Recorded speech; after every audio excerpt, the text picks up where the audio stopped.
you have given the Patriots off-season grade a C. That's what you've graded it as, correct?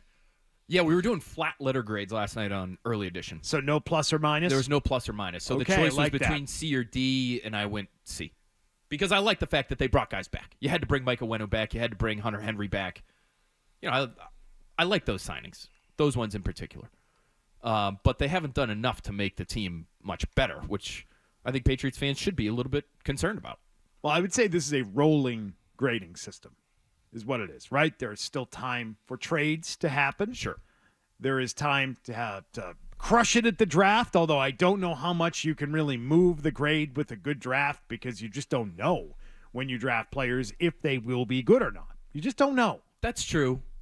But we do give grades as soon as they draft some of these guys. And I'll say, just because I feel pretty good about our recent track record at least. Oh. Listen, you knew Who's this the too. we? Who's the we? NBC Sports Boston. Oh, okay. Yeah. All right. Everybody knew the 22 draft class was kind of a mess. Can we say that safely? That's Cole Strange one? At the time, in real time, Cole Strange, Tyquan Thornton, that was a mess. I did not hate it. You know why? Because I said, let me see if they can play. I'll grade it later. Well, you're a better person than me. I didn't hate it. I thought everybody went a little overboard in killing that draft. It turns out the people who went overboard were right. The league hated it. You reached out to people that were in football when that draft was happening, and they knew it looked bad as soon as it was happening. The one pick that got some positive reviews right away was Marcus Jones. And I think the league was right on that one, at least from what we know. We've only seen him play 1 year, but he looks like the one guy from that draft class. Just going off the top of my head, are there any later round picks, though, in that draft class that are going to be home runs? Speed. I don't think so. I mean, you could argue Jack Jones was a good pick, even though he had. I don't know if you could. Had a ridiculous incident here, but he's still playing in the league. I mean, another team coveted him, and he went and played. Just in terms of his ability to play in the NFL? His ability to play, yeah. Just Okay. watch the player, just ignore everything off the field. But the reason he went in the fourth round was because of the reason that got him booted off the team. Yeah.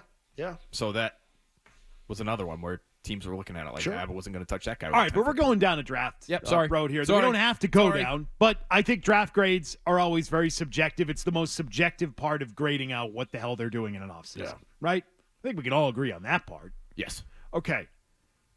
So how do they get a grade better than a C? How do they and by the way, I would not even give them the C. Yeah, I would go C-. I would grade this as if say you got sick during a semester and you missed 2 tests. And as of the midpoint, you have graded out C-. And those 2 big grades that you missed are affecting the 2 A's that you got. But we're going to let you make those tests up, and we'll grade it at the end. Sounds like personal experience. Yeah, that's the way you should grade athletes. All of them, yes. All of them. Yes. Of them. I would have leaned on the D.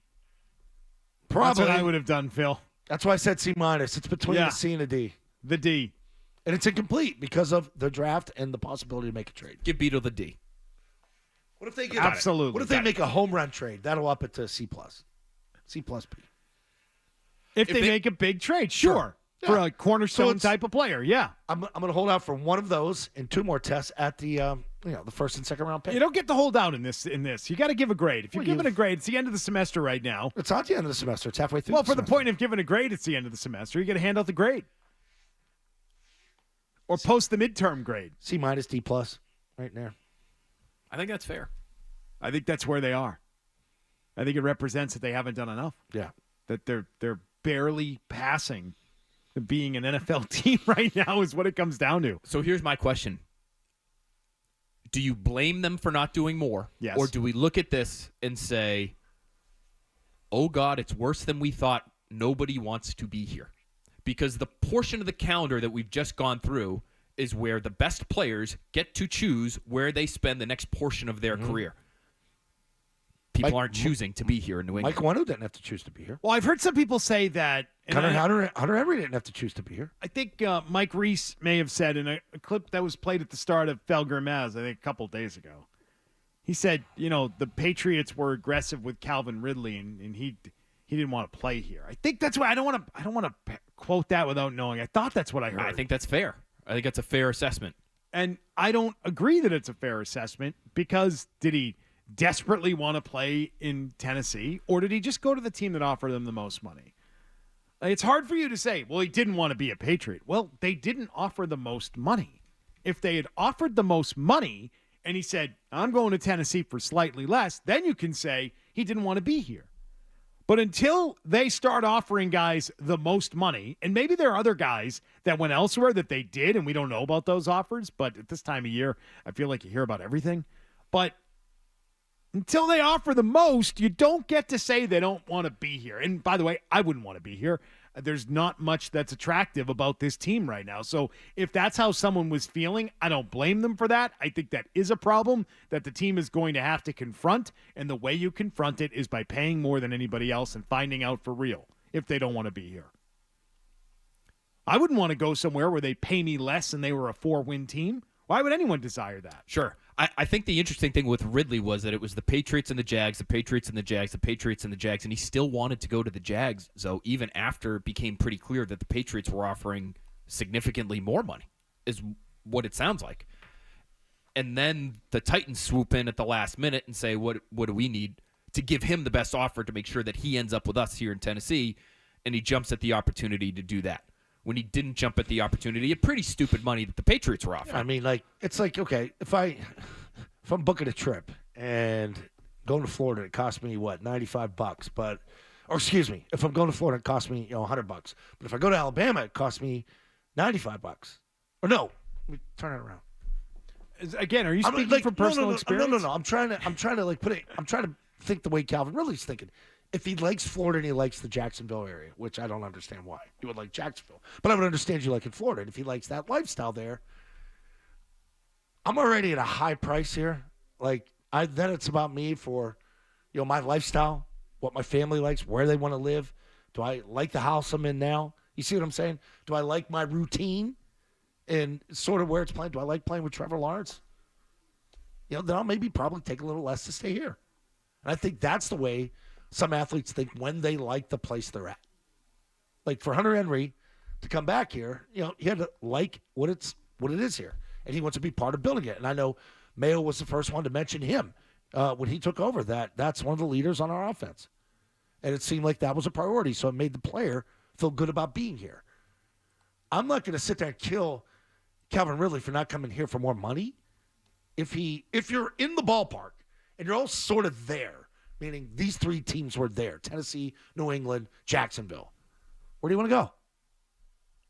Where they pay me the most money. And then Tennessee paid and that's you a what lot he more. picked. Tennessee As they most of the time do. Players mostly pick the teams that give them the most money. For the most part. Yep. There are times when a guy sticks with his team and gets a really good deal and doesn't hold out and go to market and get every last dime. But there are guys who go to market, usually take the most money. That's why they're out there in the market most of the time. Sometimes there are guys like Devin McCourty who probably could have left for a little bit more money, but had been here for a long time and liked the situation. It wasn't worth it to make the move. It's comfortable. There's a comfort factor, I think, too, for these guys at some point. But then when you get blown away by money, money's money and money talks. Ultimately.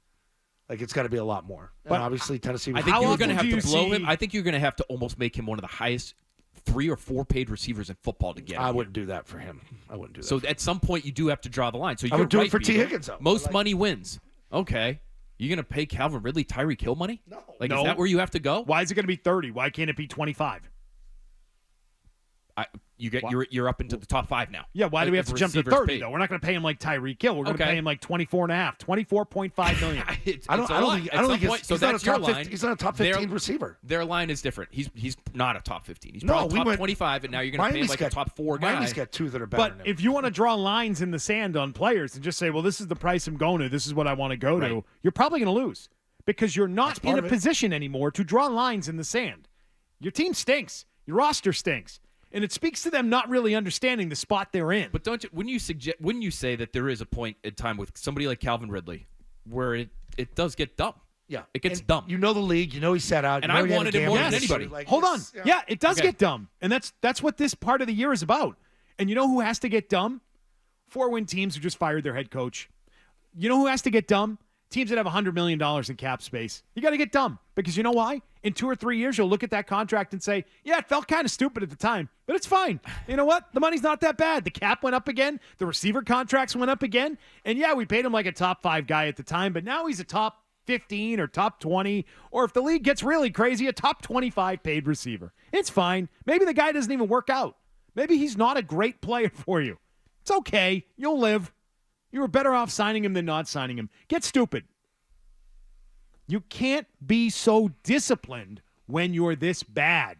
You have to understand where you are. And I don't think they do. Take. I understand that take. Yeah, I get just stupid. you going to pay him like A.J. Brown? Yeah, get stupid. He's not A.J. Brown. He's not even close. He's not close. And if A.J. Brown were on the market right now, he'd be getting You do have to live on planet Earth. And if Tyreek Hill were on the market, if Tyreek Hill were a free agent today, he's getting a lot more than he currently makes. Yeah, but he's twice the player Calvin Ridley is. I understand That's what I'm saying. I You're understand paying real that. money. You do have we all know they've got a budget. They want to spend to the cap. Now they have tons of cap room, and they could have used it, and they could have paid him $25 if they really wanted to. But if it prevents you from being able to go get somebody else, they didn't upgrade, and they're not a better team today. They're just not. But if it prevents you from getting 2 or 3 other players who might end up starting, they still need a corner. They still need a defensive end. They still need, they still have other positions that they have to try to fill here, which we think they're going to at some point. We think. And maybe they're lower level guys. We hope. I think the question ends up becoming, would you rather have these 2 or 3 guys versus the one in Calvin Ridley? And that's where the decision gets hard. I think it's time to start looking for high-end talent. You can pass on Josh Uche and pay the extra $3 million a year to Calvin Ridley. I think it would have been more than that. And it's not. The difference between getting Calvin Ridley and not is not Josh Uche. It's more. Is he than making that. like $3 million? Is that his deal? What's his deal? You probably have. But you're probably having to. And we've talked about this before. $3 million. But you're talking about the taxes and the whatever else, and overpaying just to get him up to the Northeast. To match, they'd be at gotta 24.5. So let's say it's 26. $26 million a year. Yeah, sure. Get stupid. You can figure it out. Get stupid. Because this roster needs some high-end pieces. They don't have them. They don't have them. And so that's why I'm giving them a D. Okay.